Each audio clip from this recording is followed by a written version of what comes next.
రోజుకి ఎన్ని డెలివరీ చేస్తావు? రోజుకొక 14-15 చేస్తుంటాను సార్. ఈ రోజైతే ఇదే లాస్ట్ సార్. ఈ బిర్యానీ తెచ్చిన హోటల్ ఇక్కడి నుంచి ఎంత దూరం? ఓ 5 కిలోమీటర్లు ఉంటుంది సార్. సరే సార్, ఇంటి దగ్గర మా అమ్మ ఎదురు చూస్తుంటది. రేపు ఎగ్జామ్ కూడా ఉంది. వస్తా సార్. ఇలా సైకిల్ తొక్కుతూ డెలివరీ చేస్తే రోజుకి ఎంత సంపాదిస్తావు? ఎంత తొక్కితే అంత. ఓ 500-600 వస్తాయి సార్. నిజం చెప్పాలంటే అవే మాకు ఆధారం సార్. అన్నా, ఈ బిర్యానీ తీసుకెళ్ళన్నా. వద్దమ్మా, మా అమ్మ ఇంట్లో వండుతుంది. ఈ రోజు బిర్యానీ తింటే రేపు తినాలనిపిస్తుంది. పర్లేదు నవీన్, తీసుకెళ్ళు. మా కోసం ఇంత కష్టపడ్డావు కదా. వద్దు సార్, మేము తెచ్చేటోళ్ళం, మీలాంటి వాళ్ళు తినేటోళ్ళం.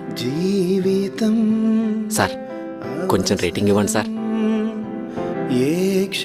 పరిస్థితులు అనుకూలంగా లేవని తప్పుడు మార్గంలో వెళ్లే వాళ్ళకంటే ఇలా కష్టపడి కడుపు నింపుకునే వాళ్ళకి ఈ చిత్రం అంకితం.